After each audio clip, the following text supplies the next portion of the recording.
next gentleman that is coming back to the stage, I have known since I was 18 years old. Long time, 33 years. When people ask me about him, I can describe him in 2 words.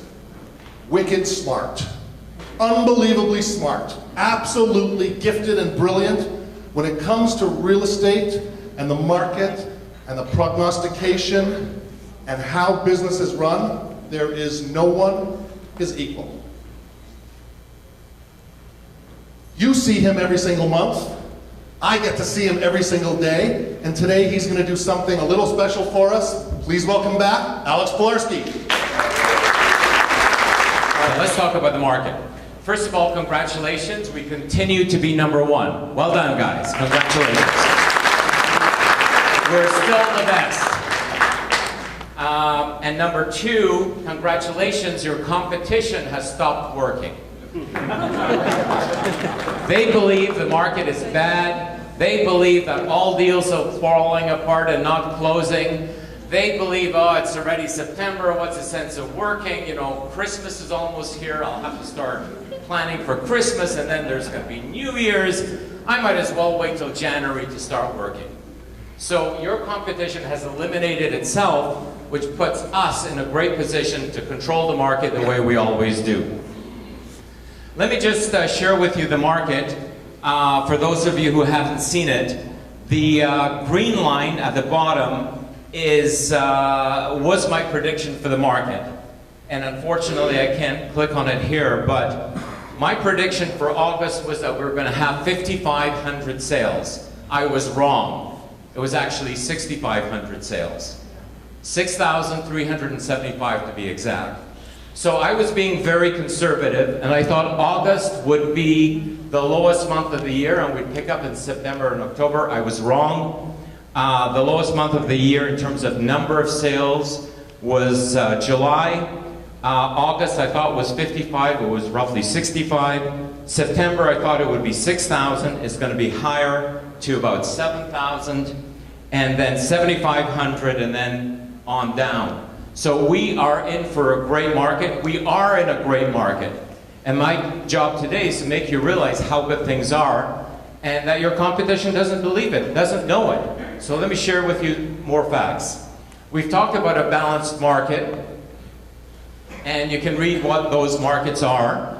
And the problem is that in the past, we've either had a seller's market, or a buyer's market, or a balanced market. The problem today is we have all 3 markets at the same time, depending on where you're working and depending on the properties that you're selling. So we're gonna, here's the slide. So for example, Toronto Central, 1 out of 3 listings is selling. So that's a seller's market. In Aurora, it's 1 out of 6 listings are selling. That's a balanced market. And King City, it's 1 out of 9 listings are selling. And that's a buyer's market.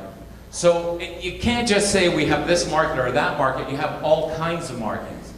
And then we'll be posting it today, Jessica, my presentation. Let's post it on Facebook today. You have more charts showing you different areas. We look at semi-detached homes, we look at detached homes. You can look at the numbers yourselves, but each area is different. And of course, the hottest market is condos. You know, everything, it's bad, nothing is selling, prices are going down, except in condos. Prices have gone up, it's hot, hot, hot, and you can't keep them in stock. So, it's not the same market for everybody. Let's take a look at our market factors. They have not changed since last year. The only thing that has changed and has made the market a little bit slower is people don't know. And when they don't know, they decide not to decide. But the factors which created our amazing market over the last few years haven't changed. We have continued immigration inside Canada and outside Canada as well. So when other provinces aren't doing well, people come to Toronto. And of course, what creates the market is the number of people who are coming to live and the number of properties available for sale or for rent. And we're at a period of time that we have no rental properties, literally zero rental rate. And so if we have no place for people to come in, but there are more people coming in, there's only one factor, which is prices are going to go up. We have that in the condo market. 2 years ago, an average condo was renting for $1,800 downtown. Now it's $2,200. That's just supply and demand. So what's happening is our market factors are continuing. We have more immigration, and because of that immigration, there's a demand for homes. For the first time ever, we have refugees from the USA. Did you guys know that? We had 3,000 Haitians that we know about have crossed the border into Quebec and want, they're refugees. So whether a lot of them are going to come to Ontario because that's where they can fulfill their things and so on. And somebody said, well, they have no money. They don't need money. We're going to pay for them. But if you look at, if only 1,000 of those Haitians come to, I shouldn't say that, those refugees from the US that we know about, because there's a whole bunch that we don't know about, if only 1,000 of them come here, and each family has 4, that's 250 units that are gone. So one brand new condo is just filled up and gone. That's creating demand. We have an amazing economy. As Evan said, every single street is under construction. So our government is spending a lot of money to create jobs. And when people have money, they buy houses, they upgrade their houses, they buy investments. So we have the low Canadian dollar, we have a safe haven for people to come to Canada and save their money. And of course we have Trump. Trump has created jobs for us because a lot of companies that were dealing with US companies as far as the Paris Peace Accord were concerned, don't want to deal with US companies. They're coming in, and we as Canadians and our Canadian companies are getting more jobs. And lastly, students.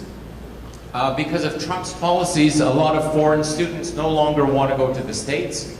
They're coming to Canada for their education. Now, just as a matter of fact, last year we had 300,000 foreign students come to Canada.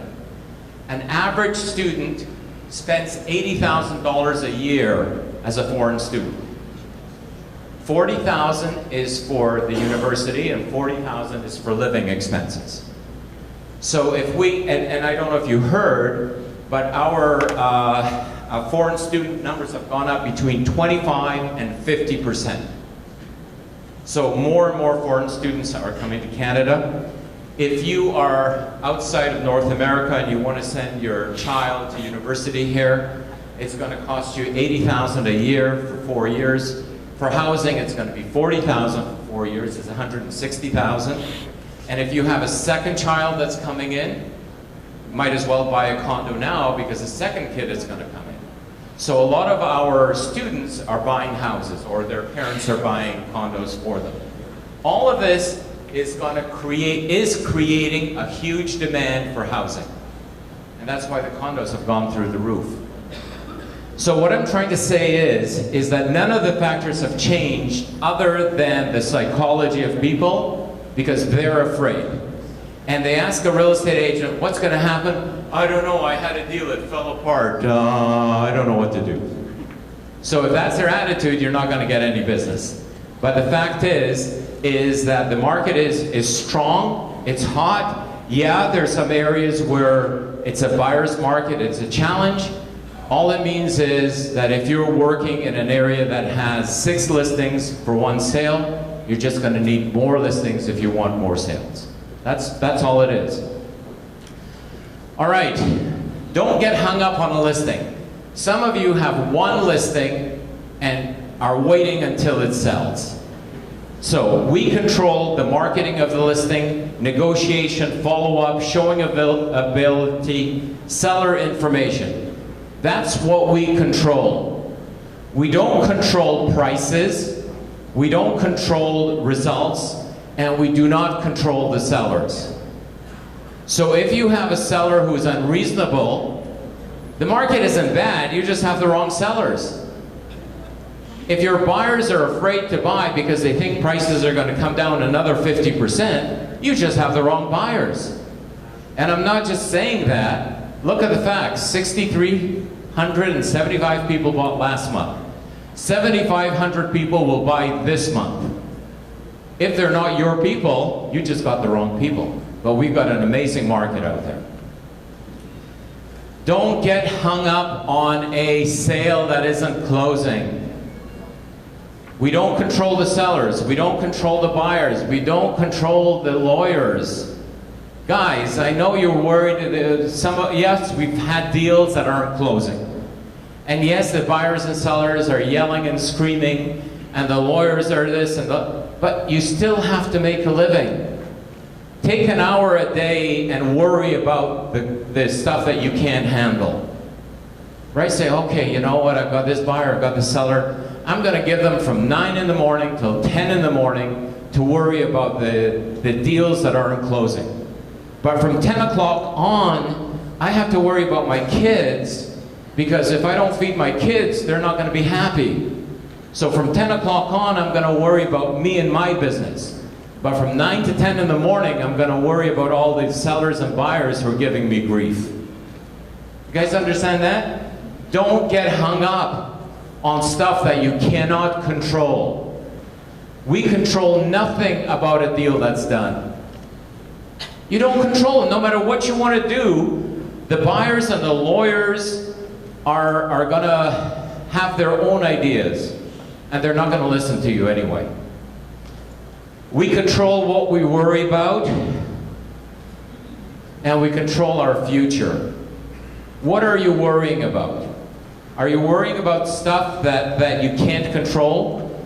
Start worrying about your future, your mortgage payments, your car payments, the fact that you need deals, the fact that your kids want to eat tomorrow. Start worrying about stuff that you can have an impact on. We really cannot control those deals that aren't closing. But I do know you're going to worry about them. Richard had a good idea. He says you should hire somebody for 10 bucks an hour and say, okay, today you're going to worry about these people. So now I've got it covered because somebody is worrying about those people. Now I'm free to focus on new business.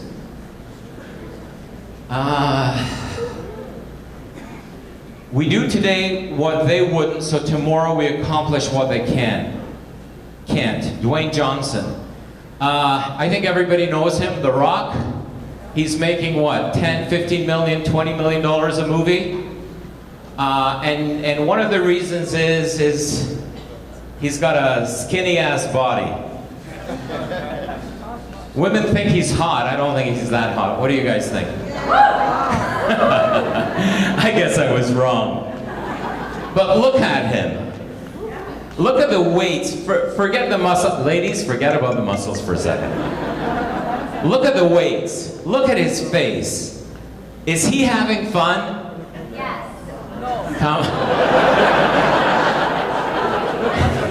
Is he having fun doing 2 hours worth of weights every day? He is suffering. He is sweating. But you know why he does it? Because he gets $15, $20 million a movie. And if he stopped doing that, what would happen to his body? It would turn to flab just like ours. Okay, I'm speaking for myself. But the point is, it's no fun to be The Rock. Sorry, it's fun after he's finished with the gym. Because then he has money and he has all those ladies who like those muscles. I don't see the problem with the muscles, but that's another story.